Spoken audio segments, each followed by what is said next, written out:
Colégio Evangélico Gamaliel, o futuro do Brasil em boas mãos.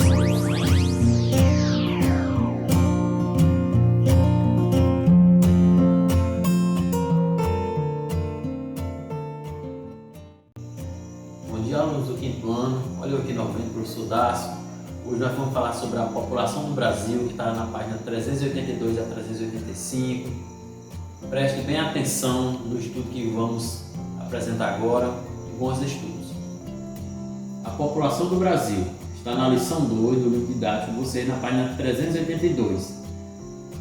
Observem as imagens aqui mostradas. A primeira imagem é a fantasia de boi da tradição da festa do Bumba Meu Boi do Maranhão em 2017 e a segunda dos brincantes da festa do Bumba Meu Boi em Olímpia, São Paulo.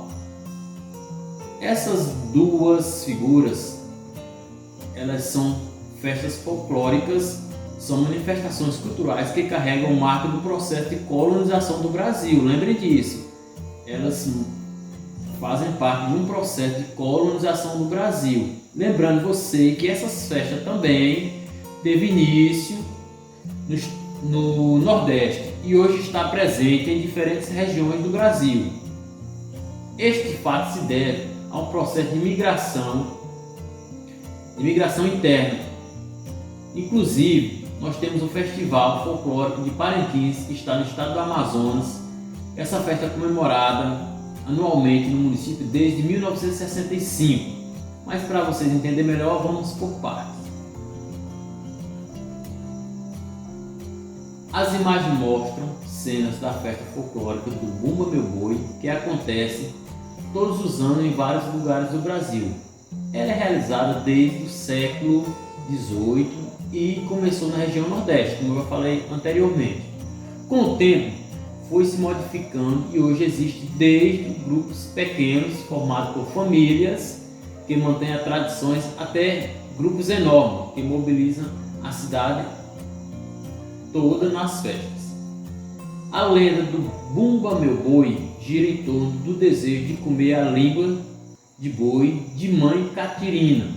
Seu marido, pai Francisco, escravo de um rico fazendeiro, com medo de que sua mulher perdesse o filho por causa desse desejo, não satisfeito, matou o boi mais querido do seu senhor. Quem é o senhor? Era o patrão dele na época, para fazer o prato que mãe Catirina tanto desejava. Quando o senhor percebeu que seu boi havia desaparecido, ordena que um de seus vaqueiros investigue o sumiço do animal. Tal logo o vaqueiro descobre o que havia acontecido com o boi, conta o seu senhor. O fazendeiro então sai à procura de pai Francisco com o objetivo de castigá-lo. Com medo da fúria do fazendeiro, pai Francisco procura um pajé para que ressuscite o animal. No final, tudo termina bem. O pajé ressuscita o boi. O fazendeiro, sabendo da boa intenção do pai Francisco, perdoa.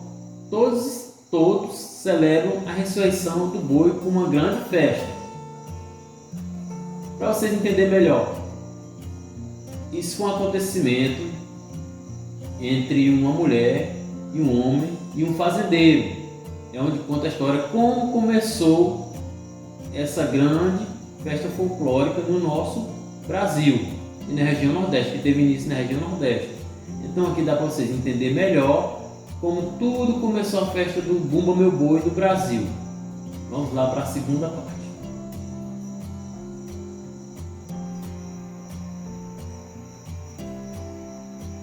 Continuando, a festa do Bumba Meu Boi tem um significado especial quando se fala em população brasileira, pois ela une tradições de diferentes povos. Quem essa festa tradicional une? Indígenas, portugueses e negros. Os indígenas eram os habitantes do Brasil quando os portugueses aqui chegaram. Então, quando os portugueses chegaram no Brasil, encontraram primeiro quem? Os índios. Os negros, por mais de 300 anos, foram trazidos da África como mão de obra escravizada para serem vendidos como mercadoria e trabalharem para os colonos portugueses em seus engenhos de produção de açúcar.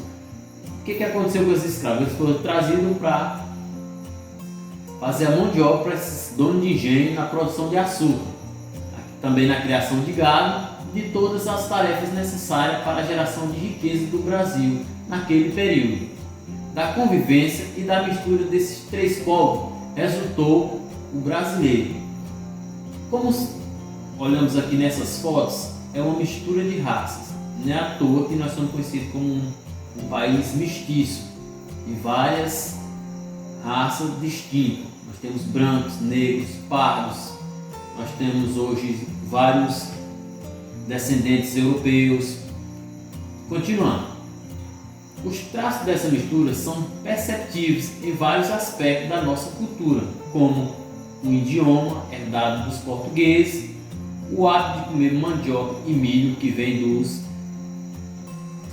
indígenas, de dormir na rede e tomar banho todos os dias, herdado também dos indígenas, comer angu, jogar capoeira, o ritmo do maracatu, herdado dos povos africanos. Então, tudo isso são coisas herdadas dos imigrantes que vieram para o Brasil e dos indígenas que aqui já estavam. Vamos para a próxima parte. Ainda dos imigrantes. Quando o Brasil se tornou independente de Portugal, começaram a chegar imigrantes de outros países em um processo que se intensificou depois da abolição da escravatura em 1889. Para cá vieram alemães, italianos, espanhóis, portugueses, poloneses, povos árabes, japoneses, entre outros. As difíceis condições de vida na Europa na segunda metade do século XIX incentivaram muitos europeus a buscarem novas oportunidades em outros locais. O governo brasileiro, o que aconteceu? O que foi que o governo brasileiro fez? Incentivou a vinda de imigrantes porque precisavam de mão de obra para as lavouras em substituição ao trabalho dos negros escravizados, que antes aconteceu a abolição da escravatura. Por isso que esses imigrantes vieram para o Brasil, porque precisavam de mais mão de obra. Os imigrantes, como os alemães e depois os italianos, vieram para colonizar terras cedidas pelo governo e para suprir a mão de obra dos negros escravizados nas plantações, especificamente de café no estado de São Paulo. Então, esses imigrantes alemães e italianos vieram para o estado de São Paulo para ajudar nas plantações, inicialmente de café, que era o produto mais vendido e exportado na época. Seus descendentes, em alguns casos, guardam as tradições de origem dos seus antepassados, em especial no sul do Brasil. Observem a foto aqui, os imigrantes no ano de 1910, a foto de Antônio Rocco, o óleo sobre a tela, uma família italiana partindo para o Brasil. Vamos para a próxima parte. Observe também essas fotos aqui ilustradas, são imigrantes italianos em plantações de café. Espero que a imagem esteja nítida para vocês acompanharem em casa. Aí aqui nessa imagem, aqui, a partir de 1824 chegaram os primeiros imigrantes estrangeiros ao Brasil. Olha o ano, em 1824 chegou quem? Os primeiros imigrantes estrangeiros ao Brasil. Inicialmente vieram os alemães, depois os italianos e outros povos. A família de origem alemã é aonde? Então quer dizer que os primeiros alemães vieram para o estado de Santa Catarina, para a cidade de Blumenau, no final do século XIX. Aí você deve estar se perguntando, o que é imigrante? Imigrante são pessoas que mudam voluntariamente para outro país. Olha, não esqueça, que mudam para outro país voluntariamente, não são forçados, vão por vontade própria. É diferente de imigração. Migração são povos que mudam de cidade em cidade dentro do próprio estado. Continuando, muitos imigrantes, devido às condições ruins de trabalho nas fazendas de café, ou por suas terras serem distantes dos centros comerciais, onde poderiam vender o que produziam, acabaram deixando o campo e vindo para as cidades. O que aconteceu? Eles abandonaram os campos, as produções para vir para a cidade. Vamos para outra parte. Nós temos aqui um exemplo. São Paulo, por exemplo, era a cidade que crescia com a riqueza do café e via surgir diversas indústrias. Muitos imigrantes italianos e espanhóis traziam na bagagem experiência profissional e acabaram formando grande parte da mão de obra da nascente indústria brasileira. Como vocês estão observando, nós temos a imagem aí da vista do bairro do Brás, no estado de São Paulo, no ano de 1910, onde nessa época estava situada a maioria das indústrias do Brasil, estava localizada no bairro do Brás, mas hoje aconteceu uma grande modificação nessas indústrias. Hoje nós temos um grande ABC no estado de São Paulo, que é responsável por São Bernardo do Campo, São José, São Caetano do Sul e Diadema. Hoje eles formam um grande ABCD, onde estão as maiores indústrias do país. Então, espero que vocês tenham entendido um pouco e respondam à atividade da página 382 e a 385 do livro didático. Muito obrigado e até a próxima.